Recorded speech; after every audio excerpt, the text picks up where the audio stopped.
Kirana berdiri di dekat jendela, memandangi hujan, tetesan air mengalir di kaca, menciptakan jejak-jejak tak beraturan seperti bekas air mata. Air matanya sendiri sudah lama mengering selama 6 bulan terakhir. Ia merasa telah menumpahkan semua air mata yang dimilikinya. Masih saja makan? Suara Bima dari lorong terdengar, tajam dan penuh dengan penghinaan yang tak disembunyikan. Kirana tersentak, secara naluriah menutupi mangkuk bubur havermutnya dengan tangan. Itu hanya bubur havermut biasa, tanpa mentega, tanpa gula. Tapi bagi suaminya, bahkan ini pun sudah berlebihan. Aku hanya sarapan, jawabnya pelan, tanpa menoleh. Sarapan, ya? Bima meniru ucapan Kirana saat ia masuk ke dapur. Lihat dirimu. Sudah seperti sapi saja. Aku bahkan jijik menyentuhmu. Kata-kata itu tepat mengenai sasaran. Kirana tahu ia gemuk, setelah melahirkan Dava 5 tahun lalu, berat badannya tak pernah kembali seperti semula. Ia sudah berusaha, ia mencoba diet, pergi ke pusat kebugaran, tetapi stres dan ketegangan keluarga yang terus-menerus hanya memperburuk keadaan. Setiap malam ia berjanji pada dirinya sendiri bahwa mulai hari Senin ia akan memulai hidup baru, tetapi setiap hari Senin hanya datang kekecewaan baru. Aku juga berusaha, bisiknya, merasakan perutnya melilit seperti simpul yang menyakitkan. Berusaha. Bima mendengus sambil menuang kopi. 20 tahun yang lalu saat kita bertemu, kamu luar biasa, semua pria menatapmu. Tapi sekarang aku malu keluar bersamamu. Ini bukan pertama kalinya, Bima mengatakan hal itu. Selama setahun terakhir, kata-kata itu sudah menjadi kebiasaan seperti kopi paginya. Kirana tetap diam, menatap mangkuknya. Dulu ia akan membantah, membela diri, tetapi sekarang ia bahkan tak punya kekuatan lagi untuk itu. Bima menghabiskan kopinya dan melirik jam tangannya. Aku harus pergi, hari ini akan pulang malam, ada rapat lagi? Rapat lagi? Tanya Kirana, meskipun ia sudah tahu jawabannya. Ya, jawab Bima ketus dan pergi. Tanpa ucapan selamat tinggal. Pintu dibanting, dan Kirana sendirian di apartemen yang kosong. Dava sedang pergi berkemas sejak seminggu yang lalu, dan rumah terasa sangat sunyi. Ia perlahan menghabiskan bubur havermutnya, meskipun nafsu makannya sudah hilang. Lalu ia bangkit dan menatap bayangannya di cermin besar di lorong. Wajah bulat, dagu berlipat, pinggul lebar yang terlihat di bawah daster longgarnya. Sejak kapan ia tidak lagi mengenali dirinya sendiri? Sejak kapan ia bukan lagi gadis yang bersinar di lantai dansa dan menarik tatapan kagum? Di atas meja makan, ponsel Bima bergetar. Ia lupa membawanya. Kirana tanpa sadar melirik layar dan melihat pesan dari Rania. Sayang, aku tunggu di rumah malam ini. Kangen banget. Jantungnya terasa jatuh. Tangannya mulai gemetar. Kirana membuka ponsel itu. Ia tahu kata sandinya. Bima tidak pernah merasa perlu untuk menggantinya. Percakapan mereka panjang dan terbuka, penuh dengan kelembutan dan gairah yang telah hilang dari kehidupan Kirana dan Bima selama bertahun-tahun. Rania, 26 tahun, sekretaris di kantornya. Dalam foto, ia kurus, penuh semangat, dengan kaki jenjang, semua yang tidak lagi dimiliki Kirana. Kirana terduduk di kursi, ponsel masih di tangannya. Tidak ada kemarahan, tidak ada keinginan untuk berteriak, hanya kekosongan ruang hampa yang dingin dan menelan segalanya. Ia meletakkan ponsel itu kembali ke tempatnya dan masuk ke kamar tidur. Dari lemari, ia mengeluarkan album foto lama. Ini pernikahan mereka. Ia, dalam gaun kebaya putih, tampak langsing dan bahagia. Ini kelahiran Dava, ini liburan terakhir mereka bersama. 3 tahun yang lalu, kapan semuanya berubah? Kapan ia menjadi tak terlihat bagi suaminya? Malam itu, Bima pulang larut, mendekati tengah malam. Kirana masih terjaga, berbaring dalam gelap menatap langit-langit. Ia mendengar Bima diam-diam melepas pakaian di lorong dan masuk ke kamar mandi. Aroma parfum wanita asing menguar di udara. Belum tidur? Tanya Bima kaget saat masuk ke kamar. Tidak bisa tidur, jawab Kirana dengan suara serak. Bima berbaring di sisinya di tempat tidur, membelakanginya menghadap dinding. Ada jarak sekitar 1 meter di antara mereka, tetapi terasa seperti jurang yang dalam. Mas Bima? Panggilnya lembut. Apa? Aku lelah, Kirana. Tadi pagi ponselmu ketinggalan. Keheningan menyelimuti mereka. Kirana merasakan tubuh Bima menegang, suaranya menjadi waspada. Ada pesan masuk. Aku membacanya. Bima tiba-tiba duduk dan menyalakan lampu di samping tempat tidur. Wajahnya pucat, tetapi lebih banyak diwarnai kejengkelan daripada rasa bersalah. Kamu membaca pesanku? Terlihat di layar, Kirana juga bangkit duduk. Rania. Sudah berapa lama? Bima mengusap wajahnya dengan tangan lalu tertawa suara tawa yang pendek dan gugup. 6 bulan? Atau lebih? Apa bedanya? Apa bedanya? Ulang Kirana, merasakan sesuatu yang ia kira sudah lama mati di dalam dirinya mulai mendidih. Kamu berselingkuh selama 6 bulan? Dan bertanya apa bedanya? Lalu apa yang kamu harapkan? Bima menatapnya dengan mata yang dingin dan marah. Lihat dirimu. Lihat perubahanmu. Kamu berhenti merawat diri, kamu sudah tidak menjadi wanita lagi, kamu hanya perabotan. Perabotan yang nyaman dan sudah terbiasa. Setiap kata terasa seperti tamparan di pipi. Aku melahirkan anakmu, suara Kirana bergetar. Aku membesarkannya, mengurus rumah, dan aku juga bekerja. Dan kamu hanya makan apa saja yang ada di depanmu? Potong Bima. Jangan mencari alasan. Rania 10 tahun lebih muda darimu. Tapi ia punya waktu untuk ke gym, waktu untuk dirinya sendiri, ia ingin terlihat menarik. Kapan terakhir kali kamu memakai sesuatu selain daster longgar itu? Kirana terdiam. Kata-kata tersangkut di tenggorokannya. Aku akan pergi, kata Bima tiba-tiba. Aku tidak bisa hidup seperti ini lagi. Dia hamil. Anakku. Aku ingin bersamanya. Dunia runtuh, hancur berkeping-keping dalam sekejap. Apa? Kirana terkesiap. Kamu dengar. Aku akan pergi dalam beberapa hari. Apartemen ini milikku. Aku tidak serakah. Aku akan memberimu uang untuk Dava. Tapi aku harus menjalani hidupku. Kirana, denganmu, tidak ada masa depan. Ia berbaring lagi dan mematikan lampu, seolah-olah ia sedang membicarakan hal sepele, bukan menghancurkan pernikahan selama 20 tahun, seolah-olah ia hanya berbicara tentang cuaca. Kirana tidak bisa bergerak dalam kegelapan. Semuanya terasa mati rasa.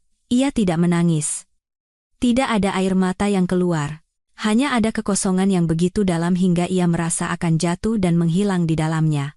Pagi harinya, Bima mengemasi kopernya. Ia melakukannya dengan cepat dan efisien, tanpa menatap istrinya. Kirana berdiri di ambang pintu kamar, diam-diam menyaksikan pria yang telah menemaninya lebih dari separuh hidupnya itu berjalan keluar dari kehidupannya. Sisa barang-barangku akan kuambil seminggu lagi, gumamnya sambil menutup resleting tas. Saat aku datang, tolong rapikan semuanya. Soal Dava, aku akan bicara padanya sendiri saat ia pulang dari rumah neneknya. Bagaimana kamu akan memberitahu anak kita bahwa kamu meninggalkan ibunya demi wanita yang bisa menjadi putrinya? Tanya Kirana pelan. Aku akan mengatakan yang sebenarnya. Bahwa orang berubah. Cinta memudar. Dia masih kecil. Dia akan baik-baik saja. Anak-anak terbiasa dengan segalanya. Bima mengangkat tasnya dan berjalan ke pintu. Selamat tinggal, Kirana, jangan marah. Ini lebih baik untuk semua orang. Pintu tertutup. Kirana mendengar suara lift turun, membawa serta masa lalunya. 3 hari pertama Kirana lalui dalam keadaan linglung. Ia bangun, secara mekanis menyiapkan sarapan yang tidak bisa ia makan, berkeliaran di apartemen, menatap keluar jendela. Dunia di luar berjalan seperti biasa. Orang-orang bergegas ke kantor, anak-anak bermain di halaman, musik terdengar dari suatu tempat tapi dunianya berhenti. Ia tidak menelepon teman-temannya.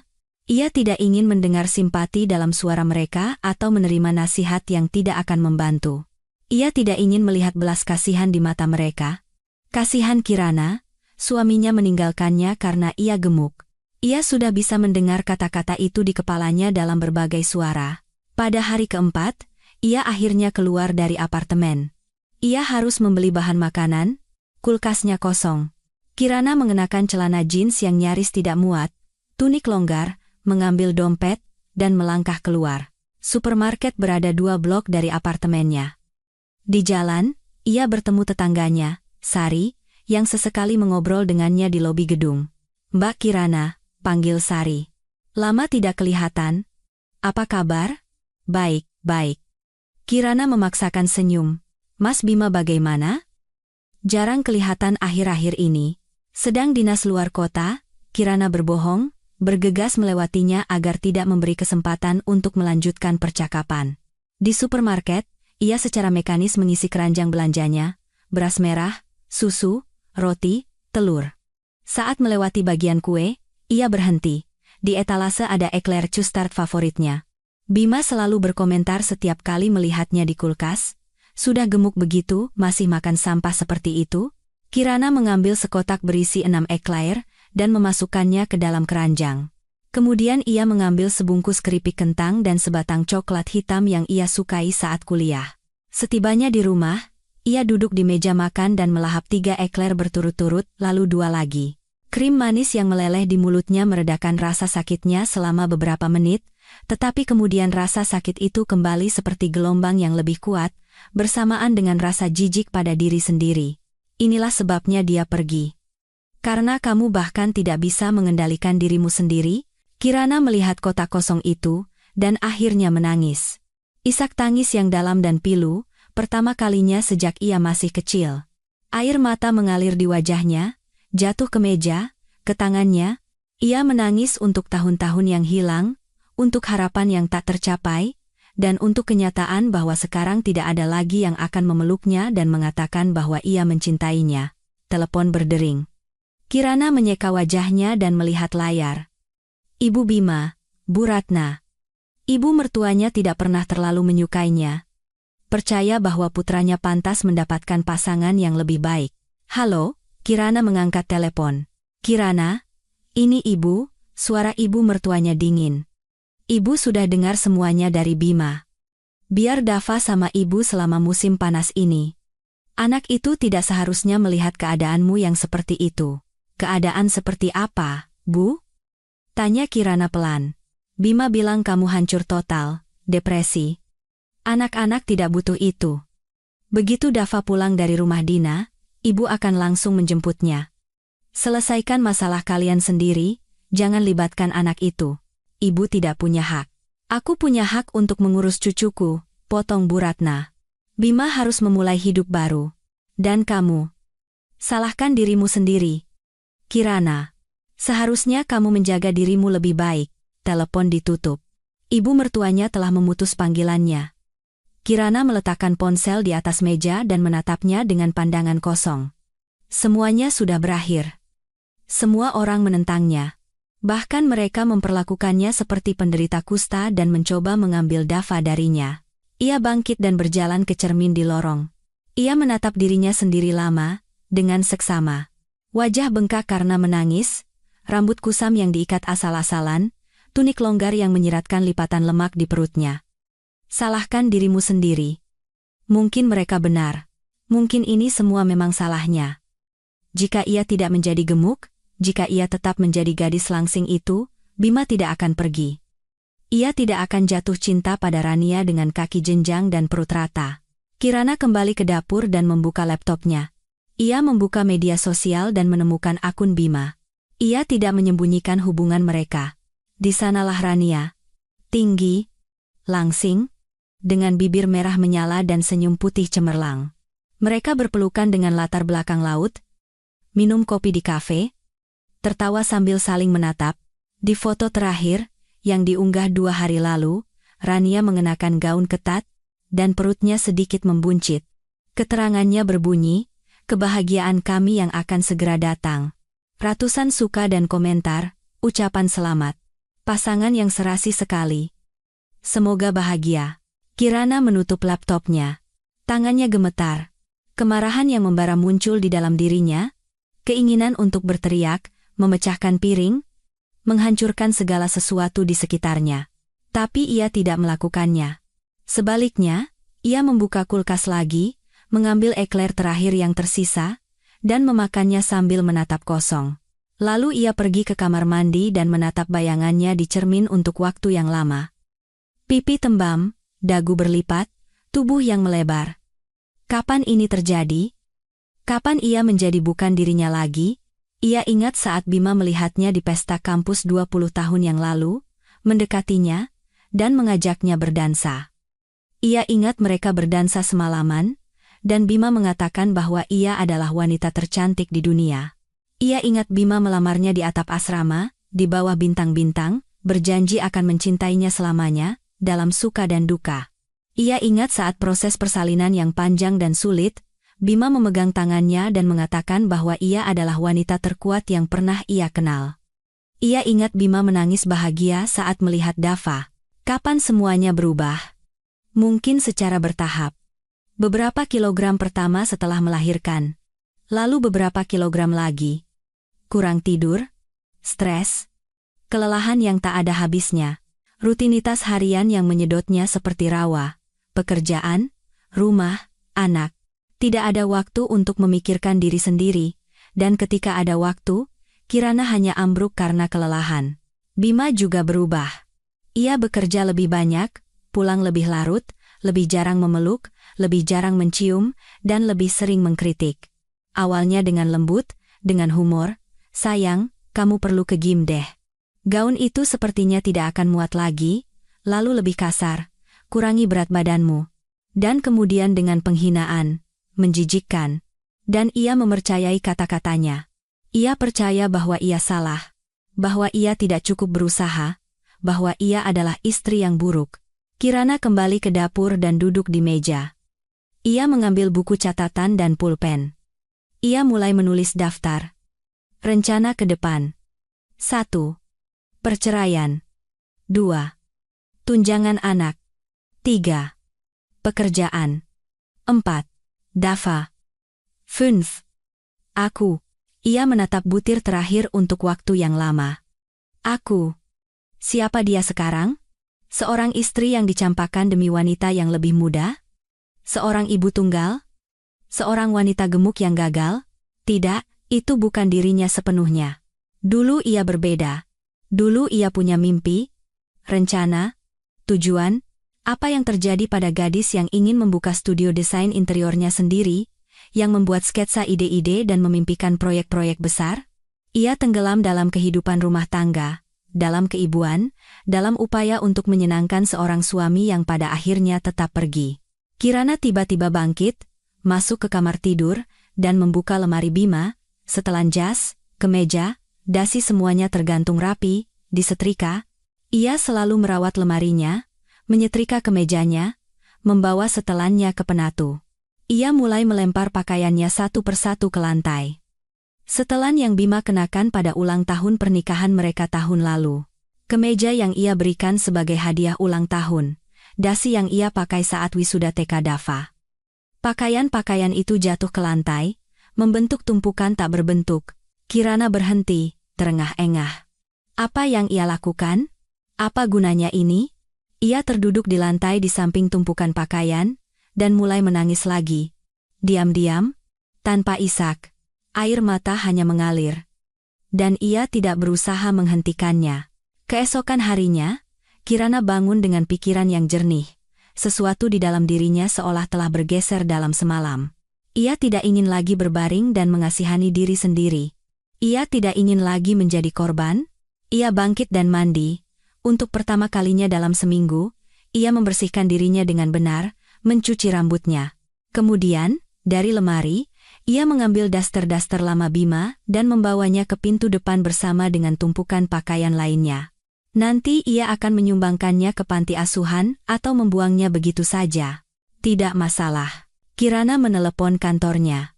Ia bekerja sebagai akuntan di sebuah perusahaan pengembang properti menengah dan telah mengambil cuti sakit selama 2 minggu terakhir dengan diagnosis gangguan saraf. Pak Surya, ini saya. Kirana. Besok saya akan kembali bekerja. Bu Kirana. Apa Anda yakin? Bukankah lebih baik istirahat lebih lama? Tanya atasannya dengan ramah. Tidak, Pak. Saya harus bekerja. Terima kasih atas pengertiannya.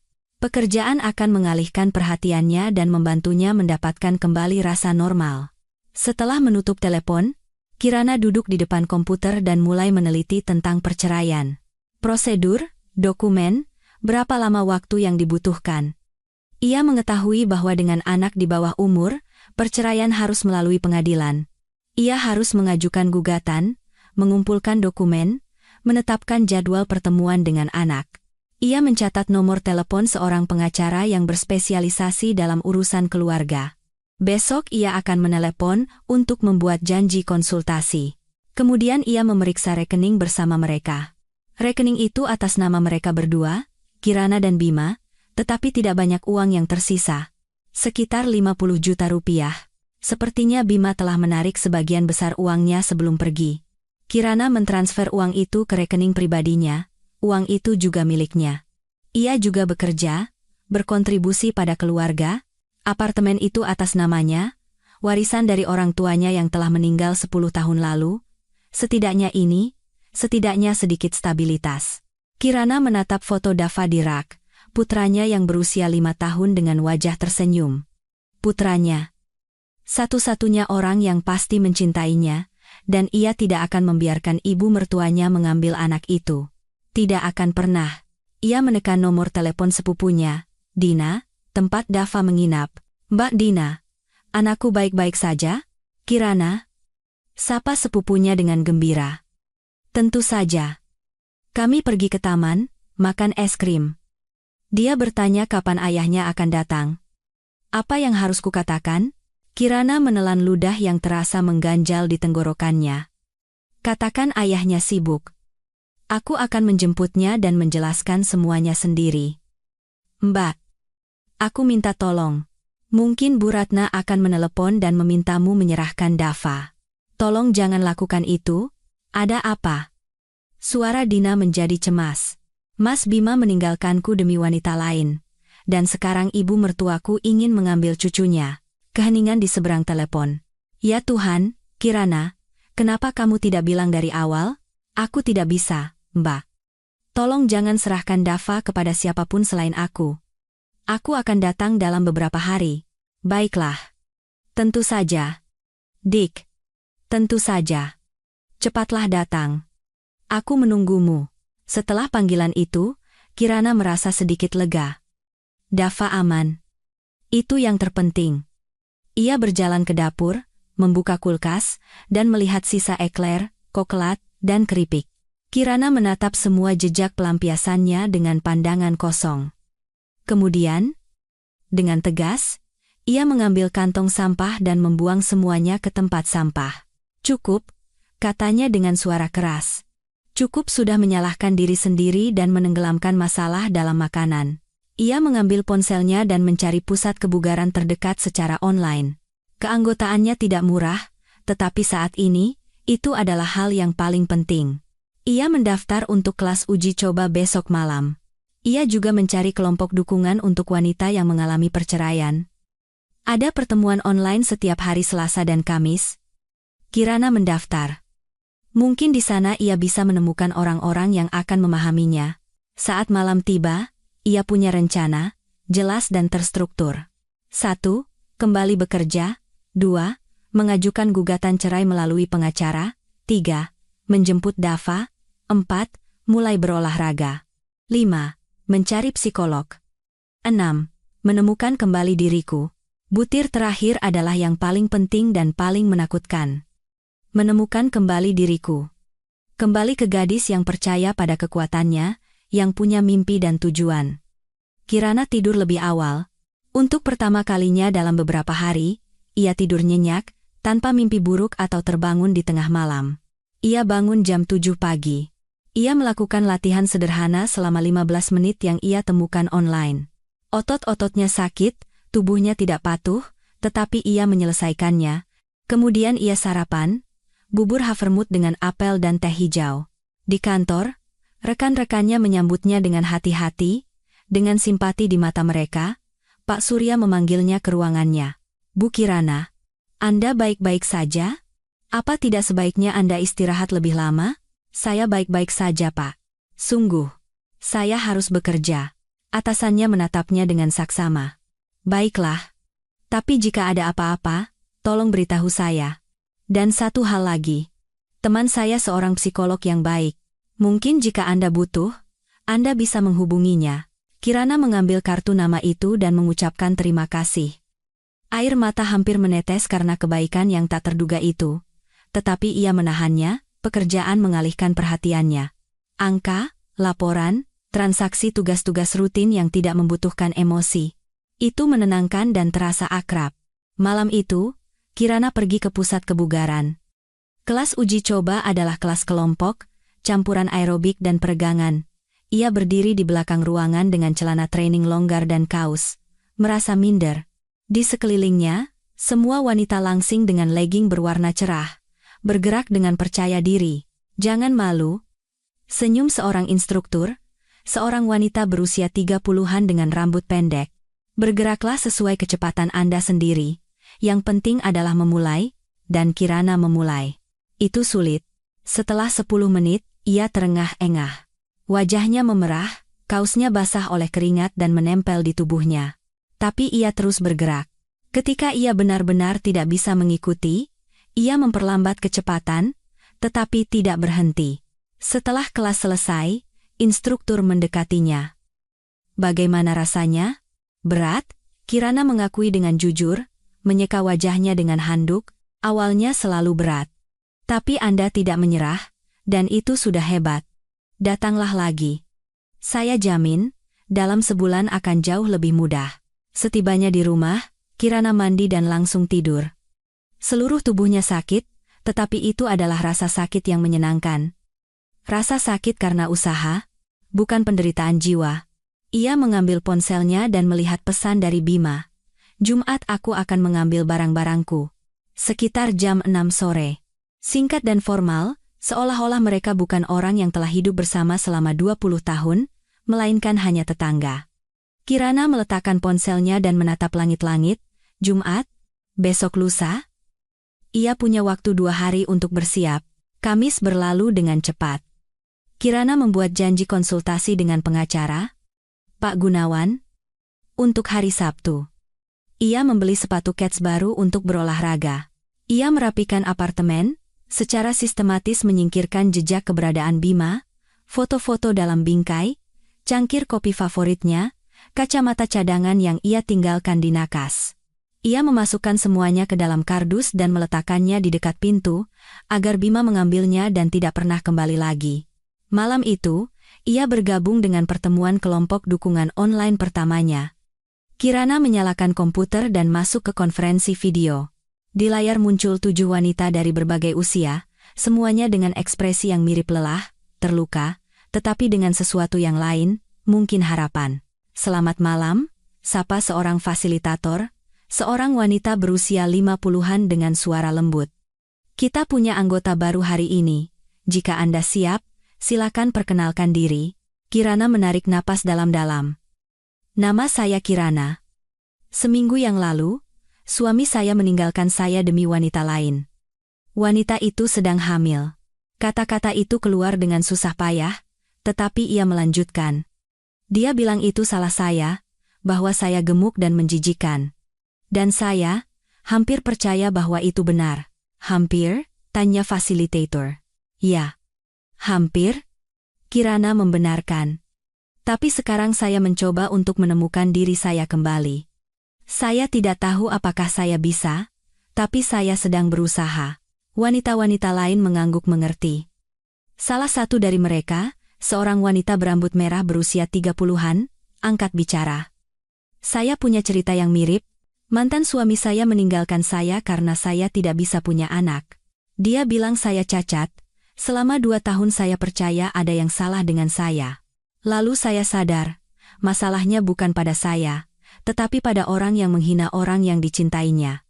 Pertemuan berlangsung selama 1 jam. Kirana lebih banyak mendengarkan cerita wanita lain, rasa sakit mereka, perjuangan mereka, dan kemenangan-kemenangan kecil mereka. Untuk pertama kalinya setelah sekian lama, ia merasa tidak sendirian, ia merasa penderitaannya dipahami, bahwa ia tidak gila dan tidak bersalah. Ketika pertemuan berakhir, Kirana merasa hatinya sedikit lebih ringan. Hanya sedikit, tetapi lebih ringan. Jumat dimulai dengan kelas baru di pusat kebugaran. Kali ini ia memilih yoga pemula yang lebih mudah. Seorang instruktur yang lebih tua dengan rambut beruban dan suara yang tenang membantunya melakukan pose dengan benar, memberinya semangat. Jangan bandingkan dirimu dengan orang lain, bandingkan hanya dengan dirimu yang kemarin. Kamu sudah lebih baik dari kemarin. Karena kamu ada di sini.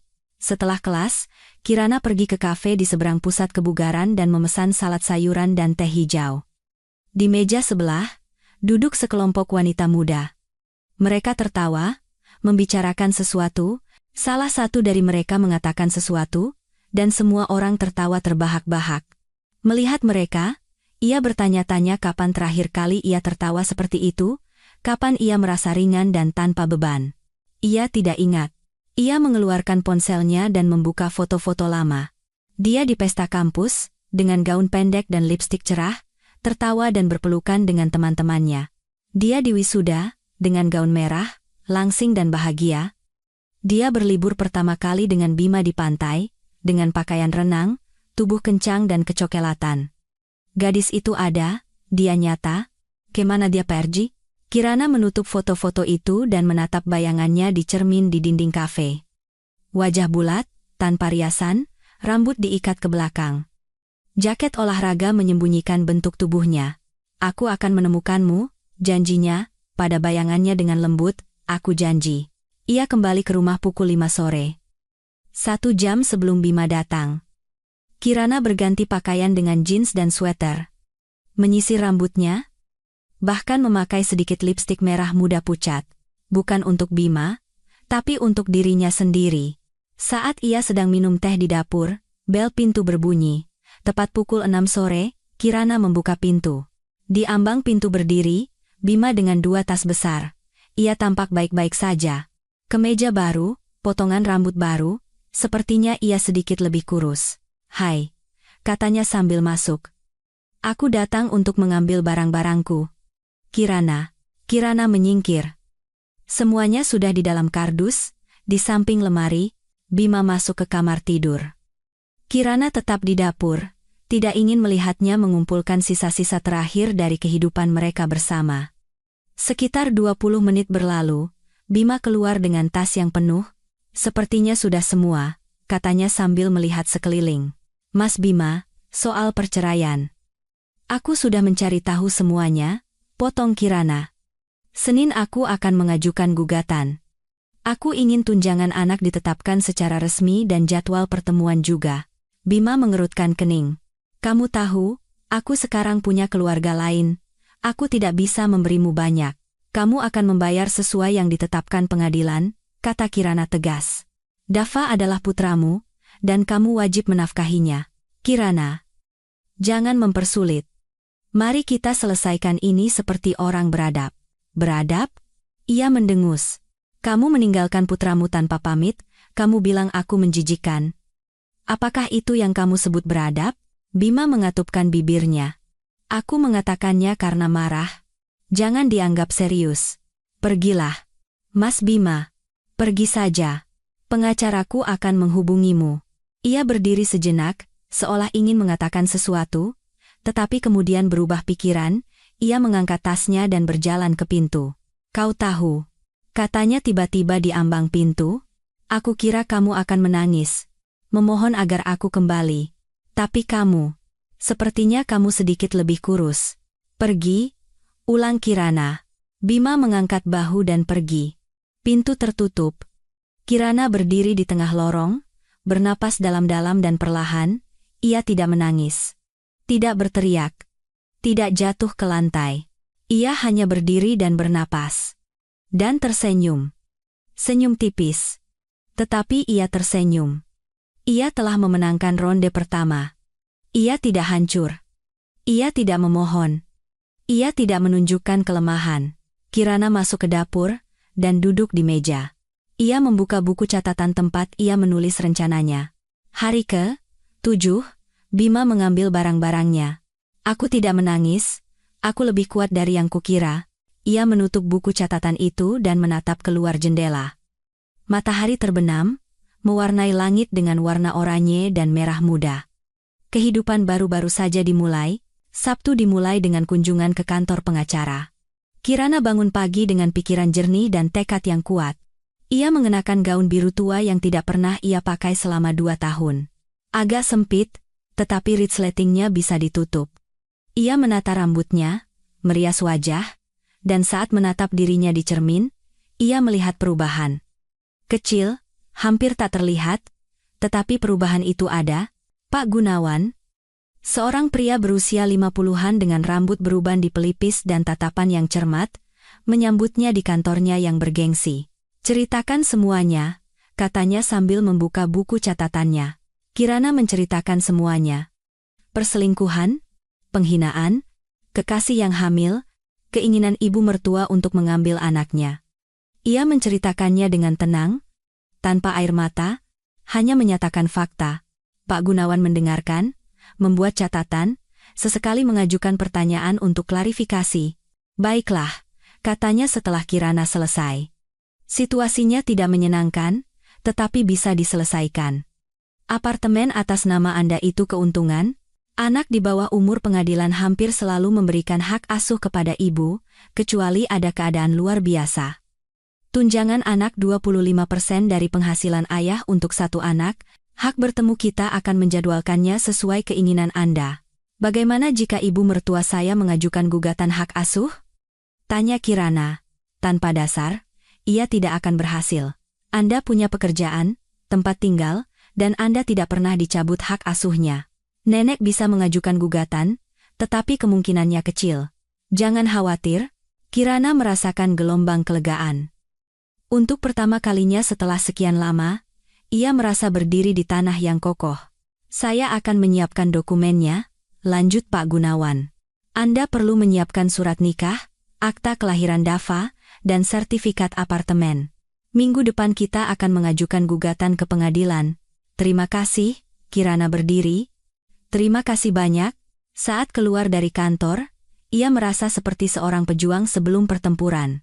Takut, tetapi bertekad untuk berjuang untuk dirinya sendiri, untuk Dava, untuk haknya atas kehidupan yang bermartabat. Setelah bertemu pengacara, Kirana mengemudi ke rumah sepupunya untuk menjemput putranya. Dina tinggal di sebuah rumah kecil di pinggir kota dengan taman. Saat Kirana masuk ke halaman, Dava sedang tertawa, mengejar bola bersama sepupu-sepupunya. Wajahnya memerah karena panas dan kebahagiaan. "Ibu!" Dava berlari ke arahnya dan memeluk kakinya. "Aku datang." Kirana memeluk putranya, mendekapnya erat. Anak itu berbau musim panas, rumput, dan keringat masa kecil. "Aku datang, sayang." "Aku merindukanmu."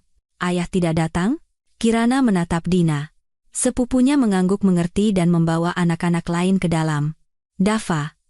Kirana duduk di bangku bersama putranya. "Kita perlu bicara. Ayah sekarang akan tinggal terpisah dari kita." "Kenapa?" Mata anak itu membesar. "Apa dia marah padaku?" "Tidak, sayang, tidak." Kirana memeluk putranya. "Ini sama sekali bukan salahmu. Terkadang hal itu terjadi pada orang dewasa. Terkadang orang tidak bisa hidup bersama lagi. Tapi ayah mencintaimu dan akan tetap menemuimu. Dan ibu? Apa ibu masih mencintai ayah?" Suara Dava bergetar. "Ibu paling mencintaimu di dunia." Kirana mencium kepala putranya. "Dan ibu tidak akan pergi kemana-mana. Tidak akan pernah. Aku janji." Dava membenamkan wajahnya di bahu ibunya dan menangis diam-diam. Kirana menahan air matanya sendiri, mengelus punggung putranya. Ini tidak adil. Anak itu tidak pantas menerima ini. Bukan salahnya ayahnya egois. Malam itu mereka kembali ke rumah. Dava pendiam dan termenung. Kirana membuatkan pancake dengan selai favoritnya. Mereka menonton kartun bersama, lalu Kirana menidurkannya. "Ibu, apa kita akan baik-baik saja tanpa ayah?" tanyanya saat Kirana menyelimutinya. "Tentu," kata Kirana tegas. "Kita akan baik-baik saja, aku janji." Setelah Dava tertidur, Kirana keluar ke balkon. Malam itu hangat, udara berbau bunga melati. Di suatu tempat di bawah, musik terdengar, orang-orang tertawa. Ia mengeluarkan ponselnya dan mengirim pesan kepada Dina. "Mbak, terima kasih untuk semuanya. Itu sangat berarti." Balasan datang hampir seketika. Selalu ada untuk mudik, kamu hebat, aku bangga padamu. Kirana tersenyum. Ya, ia hebat. Ia tidak menyerah, tidak hancur. Ia terus hidup, berjuang, dan melangkah maju. Hari Minggu, ia dan Dava pergi ke taman, naik komedi putar, makan es krim, dan memberi makan bebek di kolam. Anak itu perlahan-lahan mulai terbuka dan tersenyum lagi, meskipun kadang-kadang kecemasan melintas di matanya. Ibu, apa Nenek Ratna akan datang ke rumah kita? Tanyanya saat mereka duduk di bangku. Entahlah. Sayang, apa kamu ingin Nenek datang? Dava mengangkat bahu. Nenek selalu bilang aku makan dengan salah dan bermain terlalu berisik. Kirana menghela napas. Ibu mertuanya tidak tahu cara mencintai cucunya begitu saja, selalu mengkritik, menceramahi, membandingkan dengan anak-anak lain. Jika Nenek datang, kita akan menemuinya. Jika tidak, tidak apa-apa. Kamu punya Tante Dina, punya teman-teman. Kita tidak sendirian. Dava mengangguk dan berlari kembali ke ayunan. Kirana menatapnya, memikirkan masa depan. Apa yang bisa ia berikan kepada putranya? Stabilitas, cinta, dukungan, itu sudah cukup. Itu harus cukup. Malam itu, setelah Dava tertidur, Pak Surya menelepon Kirana. Bu Kirana, maaf mengganggu di akhir pekan. Saya hanya ingin memberitahu Anda, kami butuh orang untuk proyek baru, desain kantor untuk klien besar. Dulu Anda pernah melakukan hal seperti itu? Kan? Ya, jawab Kirana hati-hati. Tapi sudah sangat lama sekali. 10 tahun sebelum Dava lahir. Tidak masalah. Anda punya gelar, punya selera. Saya melihat portofolio lama Anda saat kami mempekerjakan Anda. Bayarannya bagus, akan dibayarkan terpisah dari pekerjaan akuntansi Anda sekarang. Pikirkanlah. Kirana menutup telepon dan merenung. Desain interior. Mimpinya yang lama. Alasan ia kuliah. Sesuatu yang menjadi gairahnya. Ia pergi ke gudang dan mengeluarkan kotak berisi karya-karya lamanya. Sketsa, denah, foto-foto proyek yang sudah selesai. Apartemen untuk pasangan muda, kantor untuk perusahaan rintisan, kamar anak. Semuanya adalah bagian dari dirinya. Bagian dari dirinya yang telah ia tinggalkan demi keluarga, demi kehidupan rumah tangga, demi seorang suami yang pada akhirnya tetap pergi. Kirana mengusap salah satu sketsanya dengan tangan. Mungkin ini adalah sebuah pertanda. Mungkin sudah waktunya untuk kembali ke apa yang ia cintai. Ia mengambil ponselnya dan mengirim pesan kepada Pak Surya. Ya, saya akan mencobanya. Senin dimulai dengan ritme baru. Kirana mengantar Dava ke TK. Anak itu masih cemas karena ketidakhadiran ayahnya dan pergi dengan enggan, tetapi Kirana mencoba bertindak ceria dan energik agar tidak menunjukkan kekhawatirannya. Di kantor, Pak Surya memanggilnya ke ruang rapat, di mana klien sudah menunggu, seorang pria berusia 40-an dengan setelan tajam dan tatapan cermat. Bu Kirana, ini Pak Aditama. Beliau membuka kantor baru untuk perusahaannya dan sedang mencari seorang desainer. Senang bertemu dengan Anda, Pak. Kirana mengulurkan tangan. Saya sudah banyak mendengar tentang Anda dari Pak Surya. Pak Aditama menjabat tangannya. Kirana gugup. Sudah begitu lama sejak proyek terakhirnya. Boleh saya lihat portofolio Anda? Pinta Pak Aditama. Kirana mengeluarkan tablet berisi foto-foto karya lamanya. Pak Aditama memeriksanya dengan teliti, sesekali mengangguk, sesekali berkomentar. Bagus, katanya akhirnya. Saya suka gaya Anda. Minimalis, tetapi berkarakter. Kantornya sekitar 200 meter persegi. Butuh area resepsionis, 3 kantor pribadi, ruang rapat, dan area istirahat untuk karyawan. Anggaran akan kita bicarakan nanti. Kapan Anda bisa mulai? Saya perlu beberapa hari untuk melihat ruangannya, melakukan pengukuran, dan menyiapkan sketsa awal. Kata Kirana, mencoba terdengar percaya diri. Bagus sekali. Ini alamatnya. Datanglah kapan saja, saya sudah menitipkan kunci di pos keamanan. Saya tunggu ide-ide Anda seminggu lagi. Setelah Pak Aditama pergi, Kirana duduk di meja, tidak percaya dengan apa yang baru saja terjadi. Proyek. Proyek sungguhan. Sesuatu yang telah ia impikan selama bertahun-tahun. Anda bisa melakukannya? Tanya Pak Surya. Bisa? Jawab Kirana tegas. Tentu saja. Malam itu, setelah menidurkan Dava, ia mengeluarkan buku-buku teks desain lamanya, membuka program desain di komputernya. Tangannya gemetar karena kegembiraan.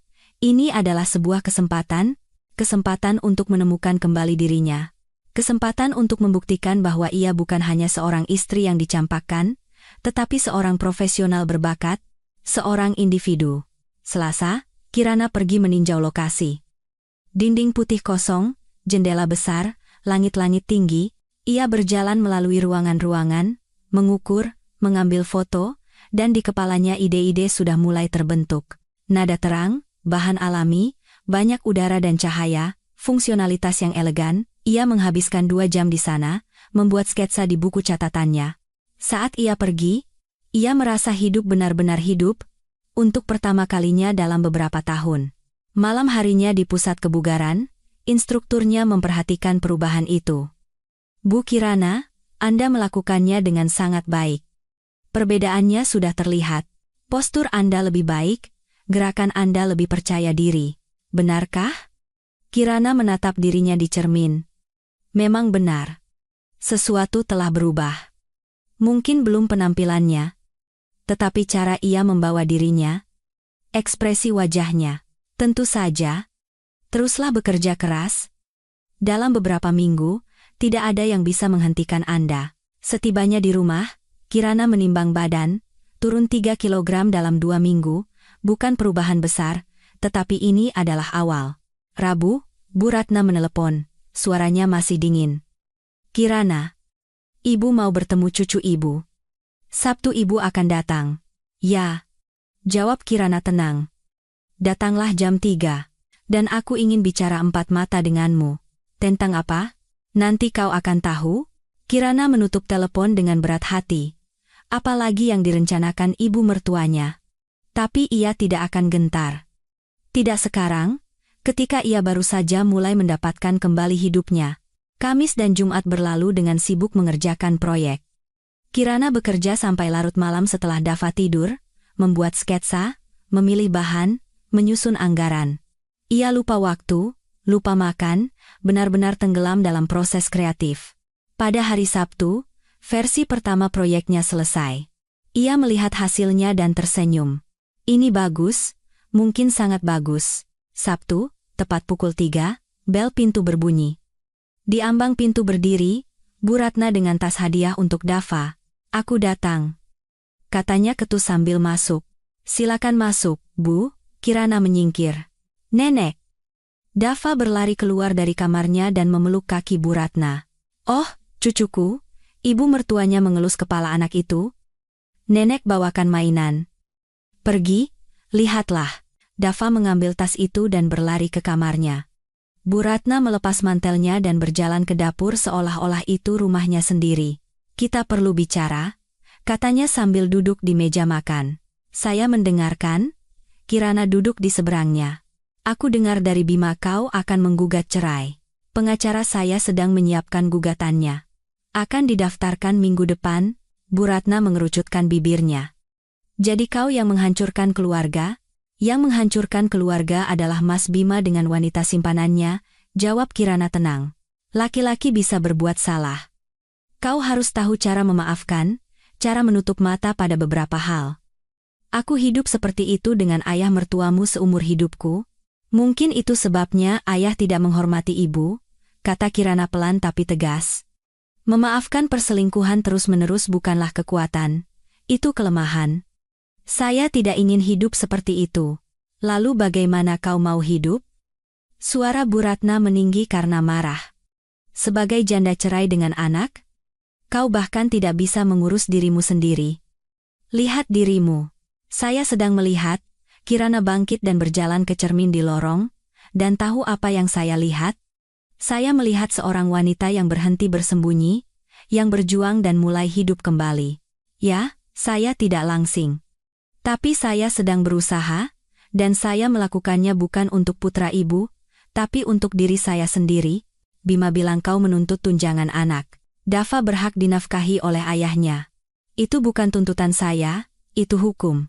Bu Ratna bangkit dan mengambil tas tangannya. Kau akan menyesal. Bima akan menyewa pengacara yang baik. Dia akan menuntut hak asuh anak. Silakan saja, Kirana membuka pintu. Saya juga punya pengacara, dan hukum ada di pihak saya. Ibu mertuanya pergi tanpa pamit pada cucunya. Kirana menutup pintu dan bersandar padanya. Tangannya gemetar, tetapi bukan karena takut, melainkan karena adrenalin, karena kesadaran bahwa ia tidak menyerah, tidak membiarkan dirinya diintimidasi. Dava menjulurkan kepala dari kamarnya. Ibu, nenek sudah pergi? Ya, sudah, sayang. Apa nenek akan datang lagi? Entahlah. Kuharap tidak. Dia selalu jahat. Kirana memeluk putranya. Mungkin, pikirnya, ibu mertuanya hanya tidak tahu cara lain untuk menunjukkan cinta. Tapi di dalam hati, ia berpikir mungkin memang lebih baik jika Bu Ratna tidak pernah muncul lagi dalam hidup mereka. Senin, Kirana bertemu dengan Pak Aditama dan menunjukkan sketsa pertama proyeknya.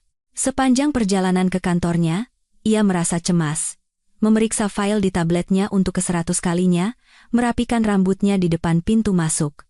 Pak Aditama memeriksa setiap sketsa dengan teliti, memperbesar gambar, memperhatikan detail. Kirana duduk di seberangnya, tangan terkepal di pangkuannya, menunggu. Luar biasa, katanya akhirnya sambil meletakkan tablet. Tepat seperti yang saya inginkan. Modern tapi tidak dingin. Fungsional tapi berjiwa. Kapan rendering penuhnya bisa selesai? Akhir minggu ini, jawab Kirana, bersorak dalam hati. Berhasil. Dia menyukainya.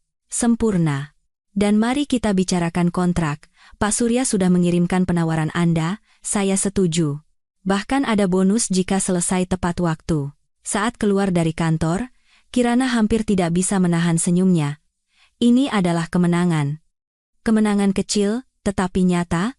Ia merasa seperti seorang profesional lagi, seseorang yang dibutuhkan, bukan hanya seorang istri malang yang dicampakkan. Dalam perjalanan pulang, Pak Gunawan menelepon. Bu Kirana. Ada kabar. Pak Bima telah menyewa pengacara. Pengacara yang tangguh. Mereka akan mencoba untuk mengurangi jumlah tunjangan anak dan menantang hak Anda atas properti bersama. Tapi apartemen ini milik saya, protes Kirana. Saya tahu. Tapi mereka bisa menuntut kompensasi untuk renovasi yang dilakukan selama pernikahan atau investasi di apartemen. Jangan khawatir. Kita siap. Kita punya semua dokumen yang membuktikan bahwa apartemen itu milik Anda sebelum menikah. Hanya saja, bersiaplah untuk proses yang mungkin panjang. Baik? Kirana menghela napas. Terima kasih sudah memberitahu saya. Malam itu, saat menidurkan Dava, anak itu tiba-tiba bertanya, Ibu, apa ayah mencintaiku? Kirana duduk di tepi tempat tidur dan mengelus kepala putranya. Tentu saja, sayang. Lalu kenapa ayah tidak datang? Kenapa tidak menelepon? Jantung Kirana mencelos. Bima tidak pernah menelepon putranya sekalipun, tidak bertanya bagaimana kabarnya, tidak menawarkan untuk bertemu. Ayah sedang sangat sibuk sekarang. Tapi dia pasti akan menelepon. Kalau tidak menelepon, kalau begitu kamu punya ibu. Dan ibu akan mencintaimu untuk kami berdua. Oke? Dava mengangguk dan memeluknya. Ibu yang terbaik di dunia. Kirana keluar dari kamar, menahan air mata. Bagaimana Bima bisa begitu? Bagaimana ia bisa begitu saja melupakan anaknya sendiri? Ia menekan nomor telepon Bima. Nada sambung panjang, lalu Bima menolaknya. Ia mengirim pesan. Dava menunggu teleponmu. Bisakah kamu setidaknya menelepon putramu? Balasan datang setengah jam kemudian, tidak sekarang. Nanti. Kirana melempar ponselnya ke sofa. Nanti? Kapan itu nanti? Ketika anak itu sudah benar-benar berhenti berharap, keesokan harinya di kantor, Pak Surya memanggilnya. Bu Kirana, silakan duduk, ada yang ingin saya bicarakan. Kirana tegang. Nada suaranya serius. Pak Aditama sangat puas dengan pekerjaan Anda. Dia ingin terus bekerja dengan Anda. Beliau punya beberapa properti lain. Jadi, saya berpikir, bagaimana jika Anda beralih posisi menjadi desainer internal kami? Gajinya akan lebih tinggi. Ditambah insentif per proyek. Kirana mengerjapkan mata, tidak percaya dengan apa yang didengarnya. Tapi saya seorang akuntan. Dulu Anda seorang akuntan, Pak Surya tersenyum. Dan sekarang Anda bisa menjadi orang yang Anda impikan. Saya melihat betapa bersemangatnya Anda dalam pekerjaan ini. Ini adalah panggilan Anda. Pikirkanlah. Kirana keluar dari ruangan itu dengan perasaan syok. Desainer internal. Mimpinya. Sesuatu yang ia dambakan 20 tahun yang lalu saat baru lulus kuliah. Malam itu di gym, ia berlari di atas treadmill, memikirkan tawaran itu. Bisakah ia melakukannya? Meninggalkan stabilitas akuntansi dan terjun ke dalam ketidakpastian pekerjaan kreatif? Itu menakutkan. Tapi bukankah ia pantas untuk mencoba? Bukankah sudah waktunya untuk berhenti hidup dalam ketakutan? Setelah berolahraga, instruktur, yang bernama Irene, mendekatinya. Bu Kirana, Anda telah banyak berubah dalam 3 minggu ini. Tidak hanya secara fisik, Anda lebih percaya diri, lebih kuat. Terima kasih, Kirana menyeka keringat di dahinya. Saya juga merasakannya. Di klub kami ada kelompok dukungan untuk wanita yang sedang melalui masa sulit. Kami bertemu seminggu sekali, berbagi pengalaman, saling mendukung. Apakah Anda ingin bergabung? Kirana berpikir. Kelompok dukungan lain. Tapi kenapa tidak? Mungkin di sana ia bisa menemukan teman-teman baru, orang-orang yang akan memahaminya. Ya, saya mau. Terima kasih. Rabu malam adalah pertemuan pertama di klub. Di sebuah ruangan kecil, 5 wanita dari berbagai usia duduk, minum teh dan berbagi cerita. 1. Seperti Kirana, sedang melalui perceraian, yang lain kehilangan pekerjaan dan berjuang melawan depresi. Yang ketiga sedang dalam masa pemulihan dari penyakit. Rasa sakit mereka berbeda, tetapi mereka semua disatukan oleh satu keinginan untuk terus hidup, untuk tidak menyerah. Saya pikir saya akan mati ketika mantan suami saya pergi, kata seorang wanita berusia 50-an bernama Bu Amira. Kami bersama selama 30 tahun, lalu dia pergi dengan sekretarisnya. Selama sebulan saya tidak keluar dari tempat tidur. Lalu saya sadar, saya bisa terus berbaring atau saya bisa mulai hidup. Saya memilih untuk hidup. Sekarang saya punya bisnis kecil sendiri. Saya bepergian, bertemu teman-teman, dan tahu tidak, saya bahagia. Benar-benar bahagia. Mungkin untuk pertama kalinya dalam hidup saya, Kirana mendengarkan dan menyadari, ia berada di jalan yang benar. Rasa sakitnya tidak akan hilang begitu saja, tetapi hidup terus berjalan, dan ia berhak untuk menjalaninya. Kamis, Kirana mengambil keputusan. Ia mengirim pesan kepada Pak Surya. Saya setuju. Saya ingin menjadi desainer internal. Balasan datang seketika, bagus sekali. Besok kita bahas detailnya. Malam itu, Kirana duduk di balkon, minum teh dan memandangi matahari terbenam. 3 minggu yang lalu, dunianya runtuh. Ia pikir itu adalah akhir, ternyata itu adalah awal. Awal dari kehidupan baru yang ia ciptakan untuk dirinya sendiri. Ponselnya bergetar. Pesan dari nomor tak dikenal, selamat malam. Saya pengacara Pak Bima. Klien saya ingin membahas syarat-syarat perceraian di luar pengadilan. Apakah Anda bersedia bertemu? Kirana membaca pesan itu beberapa kali. Bima takut pengadilan. Ia memutuskan untuk bernegosiasi. Menarik. Ia menekan nomor telepon Pak Gunawan. Saya dapat pesan dari pengacara Mas Bima. Dia menawarkan pertemuan. Bagus, jawab pengacara itu. Itu prosedur standar. Saya akan menemani Anda dalam pertemuan itu. Jangan khawatir. Kami tidak akan membiarkan mereka memanfaatkan Anda. Terima kasih. Kirana menutup telepon. Ia bangkit dari kursi dan menatap bayangannya di jendela. Wanita yang balas menatapnya berbeda. Bukan wanita yang sama yang berdiri di dekat jendela dan menangis 3 minggu yang lalu. Wanita ini lebih kuat, lebih percaya diri, lebih hidup. Aku bisa melakukannya, katanya pada bayangannya. Aku pasti bisa. Pertemuan dengan pengacara Bima dijadwalkan pada hari Jumat di kantor Pak Gunawan. Kirana mempersiapkannya seolah-olah akan menghadapi ujian. Ia membaca kembali dokumen-dokumen, melatih jawaban untuk pertanyaan-pertanyaan yang mungkin diajukan, memilih pakaian. Ia memilih setelan celana abu-abu berstruktur yang ia beli sebelum Dava lahir dan sekarang hampir pas, turun 6 kilogram dalam 3 minggu. Perubahannya terlihat, ia tiba di kantor 10 menit lebih awal. Pak Gunawan sudah menunggunya, semua dokumen yang diperlukan terbentang di atas meja. Yang terpenting adalah tetap tenang, instruksinya. Jangan bereaksi terhadap provokasi, jawab dengan jelas dan faktual. Kita tahu hak-hak kita, dan mereka tahu kita tahu. Tepat pukul 2, pintu terbuka dan 2 pria masuk. Pengacara Bima, seorang pria berusia 40-an dengan setelan mahal dan mata dingin, dan Bima sendiri, Kirana melihatnya untuk pertama kalinya dalam hampir sebulan. Ia tampak lelah dan lebih tua. Ada lingkaran hitam di bawah matanya, dan rambutnya lebih banyak beruban. "Selamat siang," kata pengacara itu dengan ketus sambil duduk di seberang. "Saya mewakili Pak Bima. Kami ingin menyelesaikan masalah perceraian ini secara beradab, di luar pengadilan. Kami mendengarkan proposal Anda." Pak Gunawan mengangguk. Pengacara itu mengeluarkan map dokumen. "Klien saya setuju untuk bercerai. Ia siap membayar tunjangan anak sebesar 1,5 juta rupiah per bulan. Jumlahnya jauh di bawah 25% yang diwajibkan secara hukum, tapi mengingat ia akan segera punya anak lagi. 25% dari penghasilan, potong Pak Gunawan. Itu hukumnya. Kehadiran anak lain tidak menghilangkan kewajibannya terhadap anak pertama. Tapi kita harus realistis."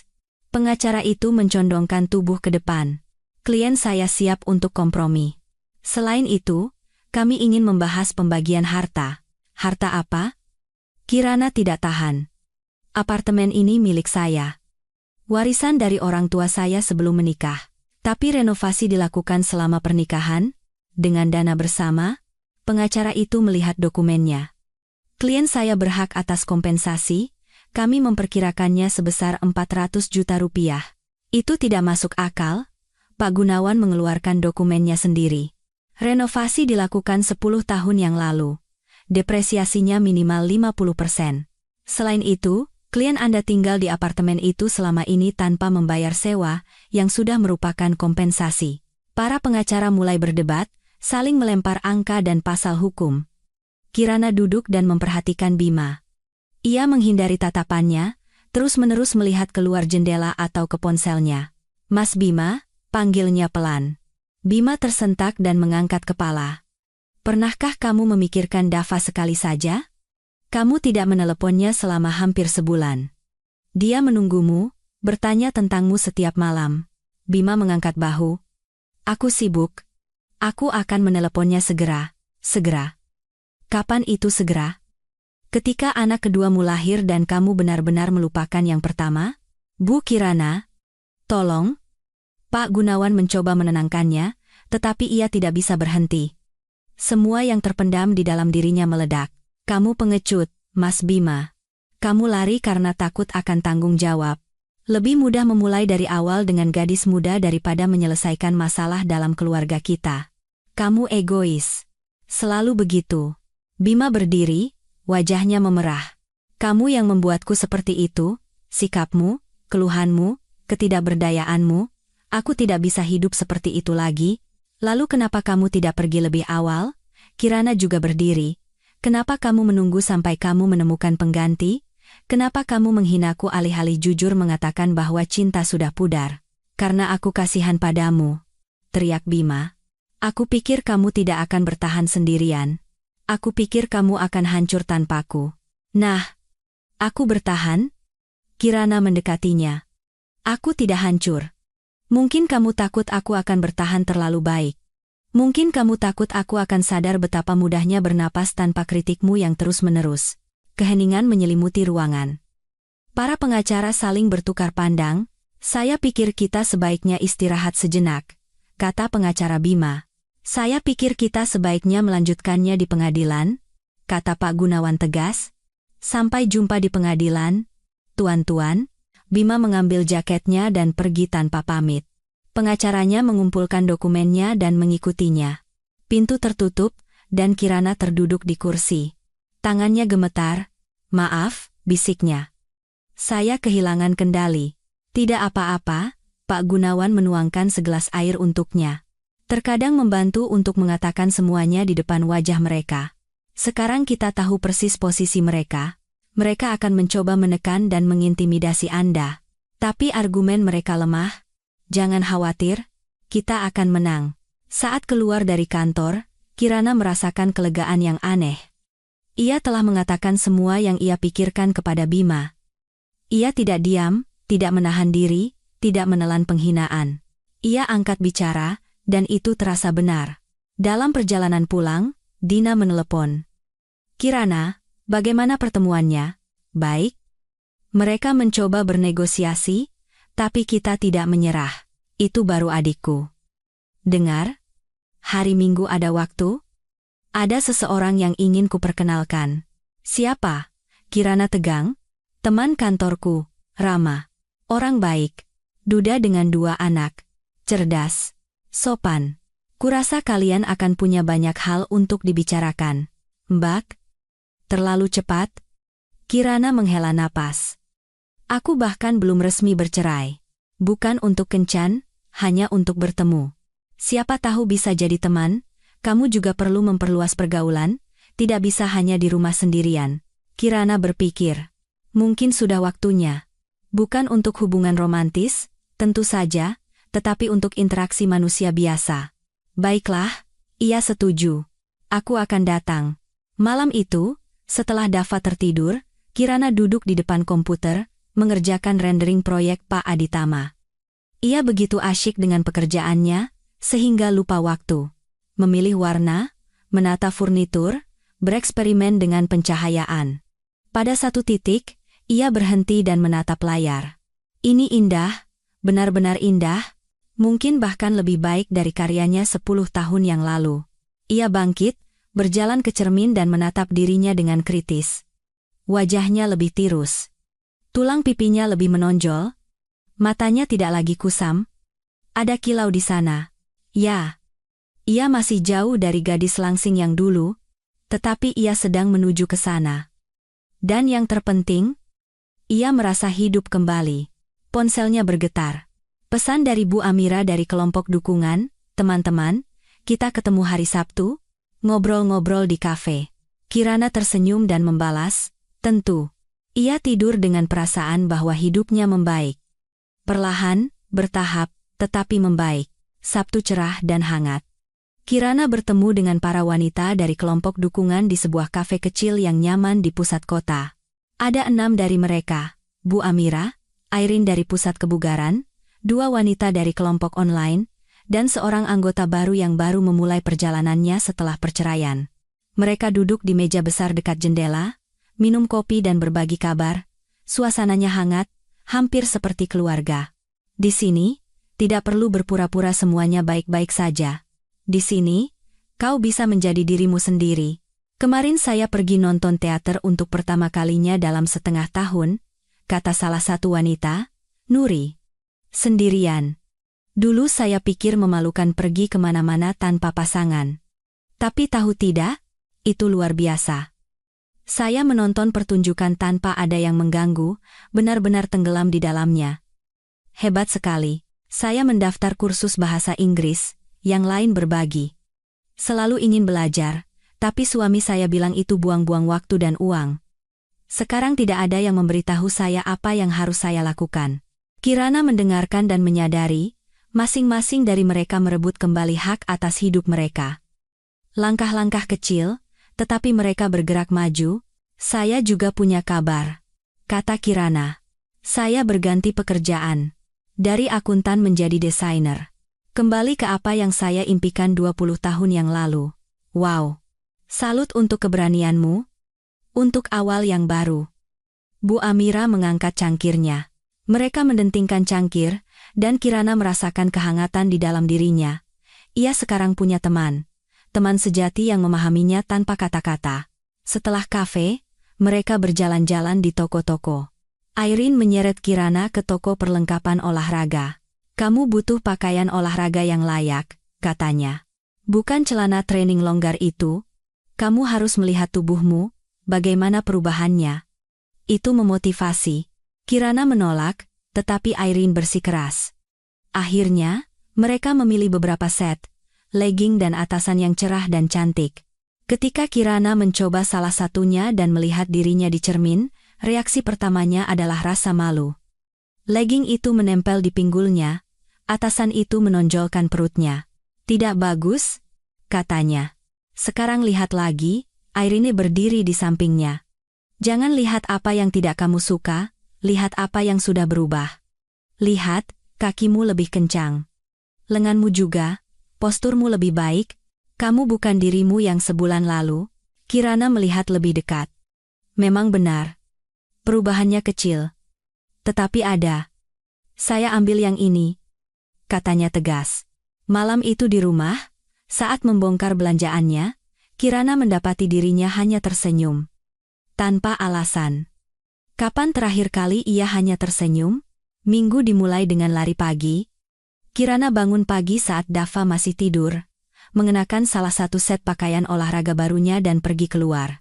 Ia berlari perlahan, tidak lama, hanya 20 menit, tetapi itu adalah waktunya, usahanya, kemenangannya atas dirinya sendiri. Setelah makan siang, ia pergi ke rumah Dina. Sepupunya tinggal di sebuah rumah kecil di pinggiran kota dengan taman dan teras.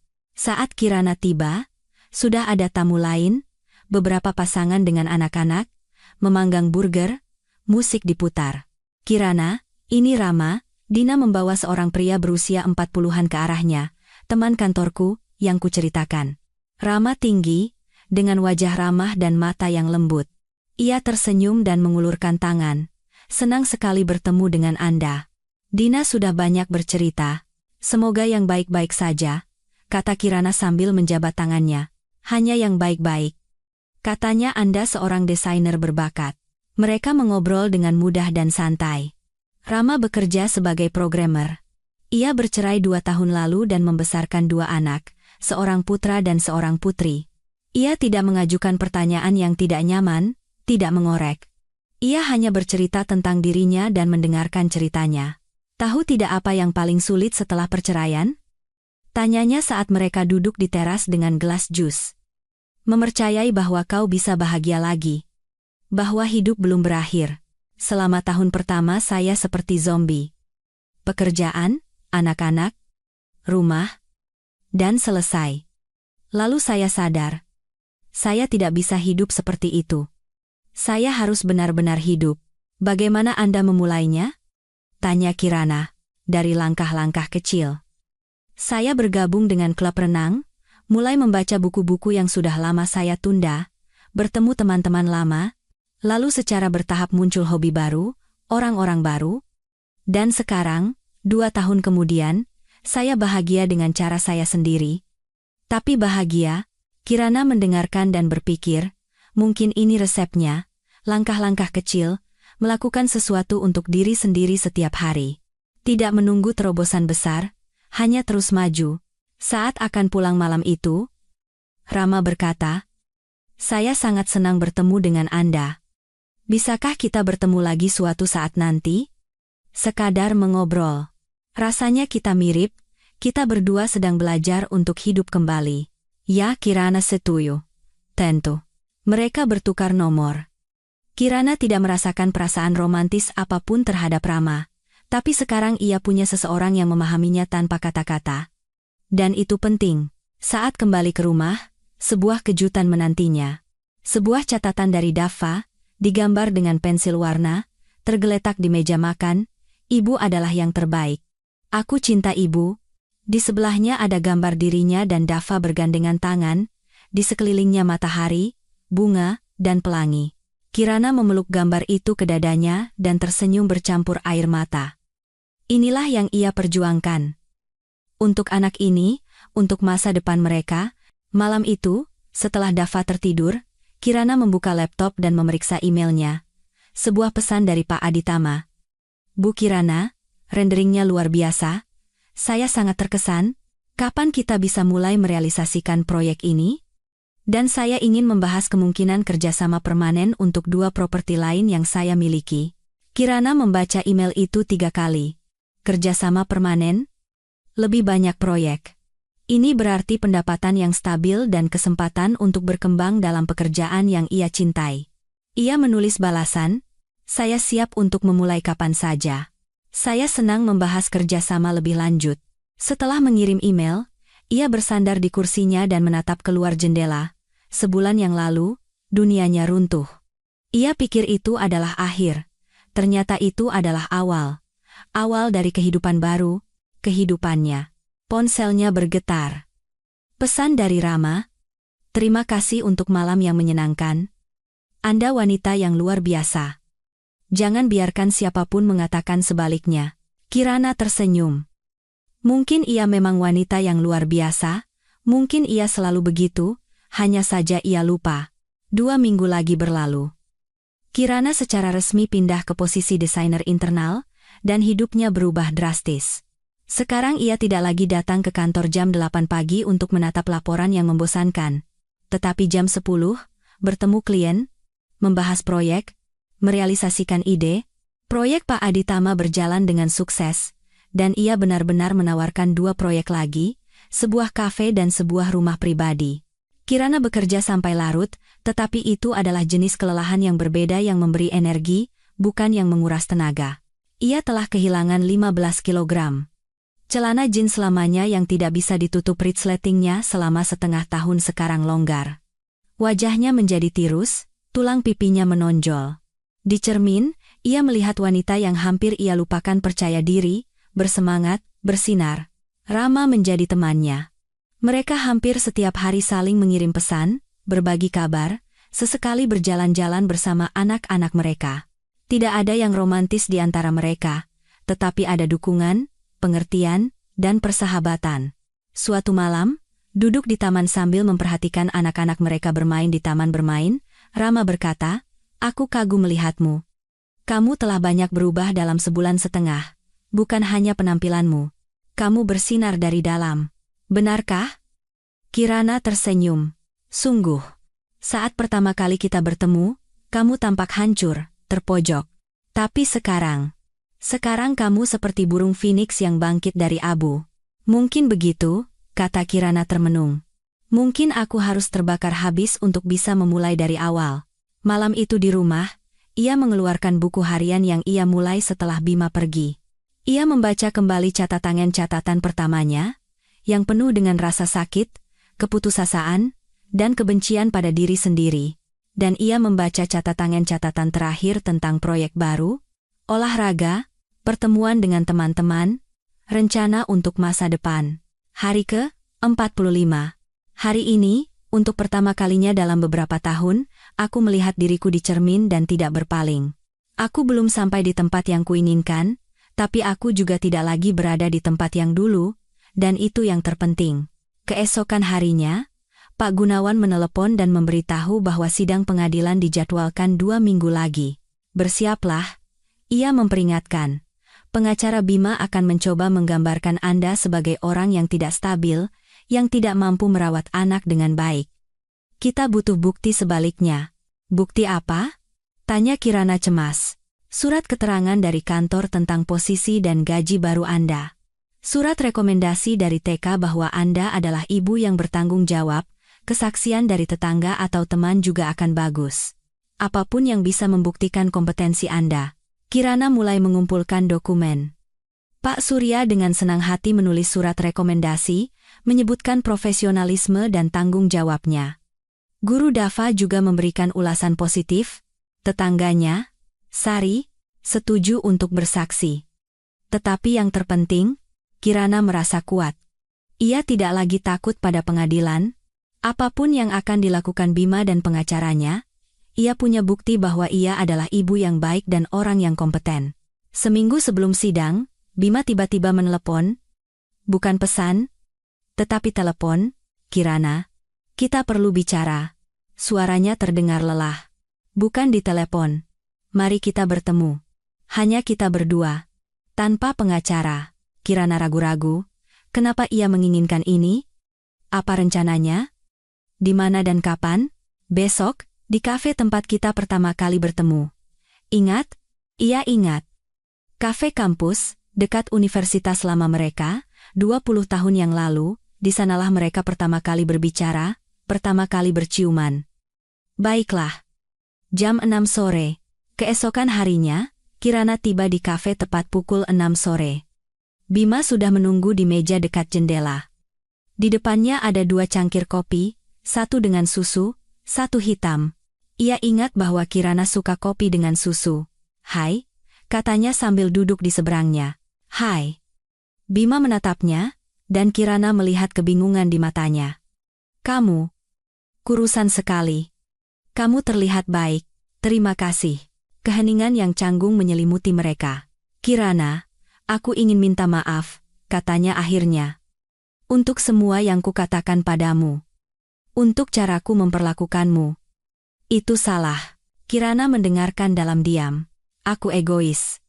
Aku hanya memikirkan diriku sendiri, keinginanku, ambisiku.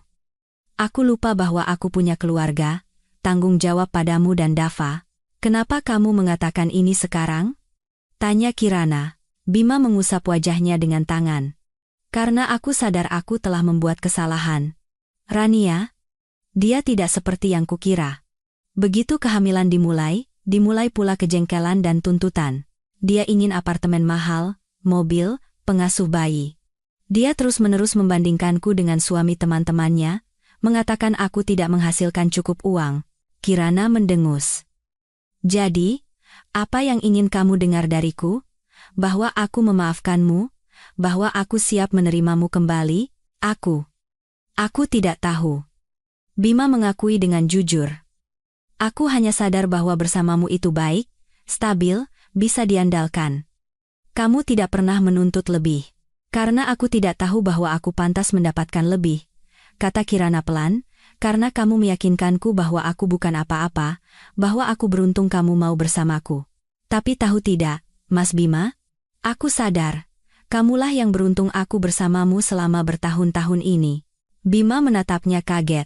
"Selama 20 tahun aku hidup untukmu," lanjut Kirana, merasakan kepercayaan diri melonjak di dalam dirinya.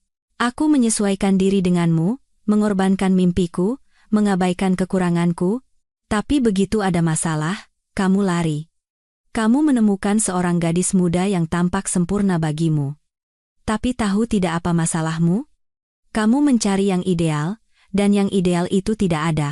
Rania tidak sempurna, dan wanita berikutnya juga tidak akan. Dan kau tahu apa? Aku berterima kasih kamu pergi.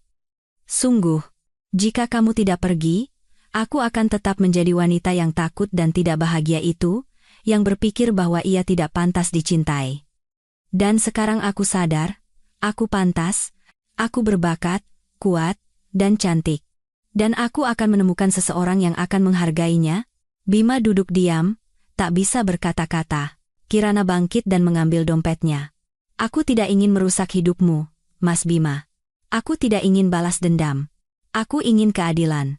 Tunjangan untuk Dava adalah kewajibanmu, bukan kebaikan.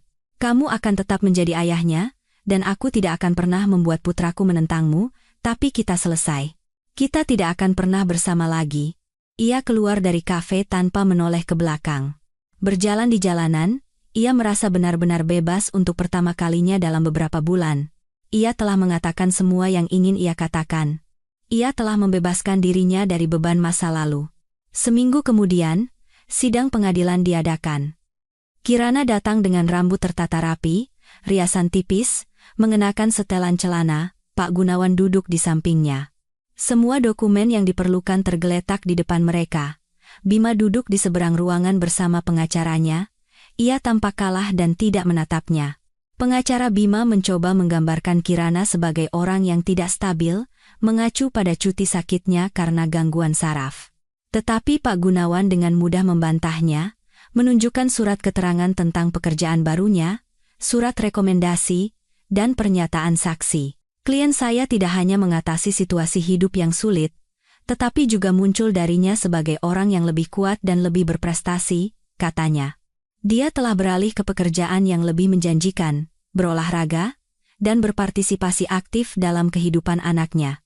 Sementara itu, tergugat, setelah meninggalkan keluarganya, tidak pernah menelepon putranya selama 1,5 bulan. Tidak menunjukkan minat pada kehidupannya." Hakim memeriksa dokumen-dokumen dengan teliti, mengajukan pertanyaan, lalu menunda sidang untuk mengambil keputusan. Kirana keluar ke koridor dan duduk di bangku. Tangannya gemetar, tetapi bukan karena takut, melainkan karena ketegangan. Karena kesadaran bahwa masa depannya sedang ditentukan saat ini, Rama mengirim pesan, "Bagaimana? Semua akan baik-baik saja. Aku percaya padamu." Bu Amira menulis, "Semangat, teman. Kamu kuat." Dina berkata, "Mbak bersamamu, Dik." Kirana tersenyum. Ia punya dukungan. Dukungan yang tulus dan sepenuh hati dari orang-orang yang percaya padanya. Setengah jam kemudian, mereka dipanggil kembali ke ruang sidang. Hakim membacakan putusan, perkawinan antara penggugat dan tergugat diputuskan berakhir. Anak di bawah umur akan tetap tinggal bersama ibu. Ayah wajib membayar tunjangan anak sebesar 25% dari penghasilannya setiap bulan. Jadwal pertemuan dengan anak ditetapkan setiap akhir pekan kedua dan 1 bulan selama liburan musim panas. Properti yang bersangkutan adalah milik penggugat sebelum menikah, oleh karena itu, tidak ada pembagian harta bersama. Kirana menghela napas. Kemenangan. Kemenangan total dan tanpa syarat. Saat keluar dari gedung pengadilan, ia melihat Bima di dekat mobilnya. Ia sedang merokok, padahal biasanya tidak. "Kirana," panggilnya. Ia berhenti. "Bolehkah aku menelepon Dava malam ini?" "Tentu. Dia akan senang. Dan aku benar-benar ingin berpartisipasi dalam hidupnya. Aku akan datang seperti yang diperintahkan pengadilan." "Bagus," Kirana mengangguk. "Dia butuh itu. Dia butuh seorang ayah. Kamu. Kamu terlihat luar biasa," kata Bima tiba-tiba, "bukan hanya karena kamu lebih kurus. Kamu berbeda. Kuat. Percaya diri." "Aku bodoh." "Ya, benar." Kirana setuju. "Tapi tahu tidak? Aku senang semuanya terjadi seperti ini. Jika kamu tidak pergi, aku tidak akan pernah tahu apa yang mampu kulakukan. Aku tidak akan pernah kembali menjadi diriku yang sebenarnya." Ia berbalik dan berjalan menuju stasiun MRT. Ia tidak menoleh ke belakang. Babak itu dalam hidupnya telah ditutup. Malam itu di rumah, Kirana duduk di sofa dengan Dava di pelukannya. "Sayang, kita perlu bicara. Hari ini ada sidang pengadilan. Ayah dan ibu sekarang bukan lagi suami istri secara resmi. Tapi kamu tetap putra ayah, dan ayah mencintaimu. Dia akan datang menemuimu setiap 2 minggu sekali, dan kalian akan menghabiskan waktu bersama. Apa ibu tidak sedih?" tanya Dava sambil memeluknya. "Tidak, sayang, ibu tidak sedih. Karena ibu punya kamu, punya pekerjaan yang ibu cintai, punya teman-teman, punya kehidupan baru, dan kita akan bahagia." "Aku janji. Kalau begitu aku juga tidak akan sedih," putus Dava. "Ibu, apa ayah benar-benar akan menelepon?" "Ya. Malam ini." Dan Bima benar-benar menelepon. Kirana memberikan ponselnya kepada Dava dan pergi ke balkon agar mereka bisa berbicara secara pribadi. Ia berdiri di sana, memandangi kota, mendengarkan suara putranya yang dengan gembira menceritakan kepada ayahnya tentang TK, tentang mainan barunya, tentang bagaimana ia dan ibu pergi ke taman. Ponselnya bergetar. "Pesan dari Pak Aditama, Bu Kirana, saya ingin menawarkan posisi kepala desainer di perusahaan kami.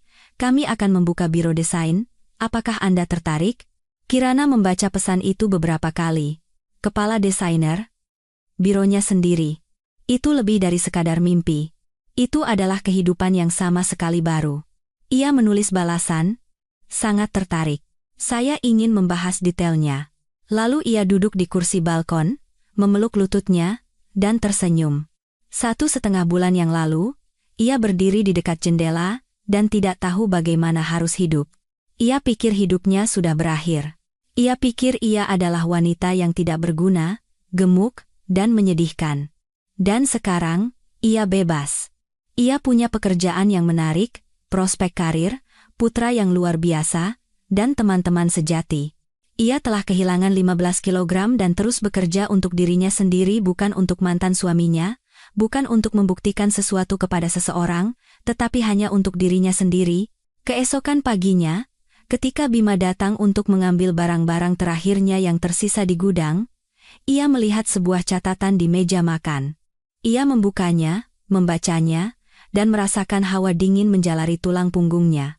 "Mas Bima, Ketika kamu pergi, aku pikir aku akan mati, aku pikir aku tidak akan sanggup, bahwa duniaku telah runtuh. Tapi tahu tidak apa yang terjadi, aku tidak mati, aku hidup kembali. Selama kamu bersamaku, aku lupa siapa diriku sebenarnya. Aku lupa tentang mimpiku, bakatku, kekuatanku. Aku larut dalam peran sebagai istrimu dan kehilangan diriku sendiri. Kamu menghinaku karena aku gemuk, menyebutku sapi. Kamu pergi demi kekasih yang lebih muda, dan tahu tidak aku berterima kasih untuk apa? Terima kasih telah membangunkanku. Aku tidak menurunkan berat badan untukmu. Aku tidak mendapatkan pekerjaan impianku untuk pamer padamu. Aku tidak menjadi bahagia untuk membuktikan sesuatu kepadamu. Aku melakukan semua ini untuk diriku sendiri, karena aku sadar aku pantas mendapatkannya. Kamu mencari seseorang yang muda dan cantik, dan kamu menemukannya. Aku harap kamu bahagia. Dan aku menemukan diriku sendiri. Dan itu lebih berharga daripada hubungan apapun. Terima kasih telah pergi. Itu adalah hadiah terbaik yang bisa kamu berikan padaku. P.S. Aku akan membuka biro desainku sendiri, yang kuimpikan 20 tahun yang lalu. Lebih baik terlambat daripada tidak sama sekali. Selamat tinggal, Mas Bima. Kirana. Bima berdiri dengan catatan di tangannya, merasakan perutnya melilit. Ia telah kehilangan wanita ini. Kehilangan selamanya, dan tiba-tiba, dengan kejelasan yang mengerikan, ia sadar. Ia tidak kehilangan seorang ibu rumah tangga yang menyedihkan dan tertekan. Ia telah kehilangan seorang wanita yang kuat, berbakat, dan luar biasa yang hanya butuh kesempatan untuk melebarkan sayapnya. Dan sekarang sudah terlambat. Ia telah terbang, dan ia tidak akan pernah kembali.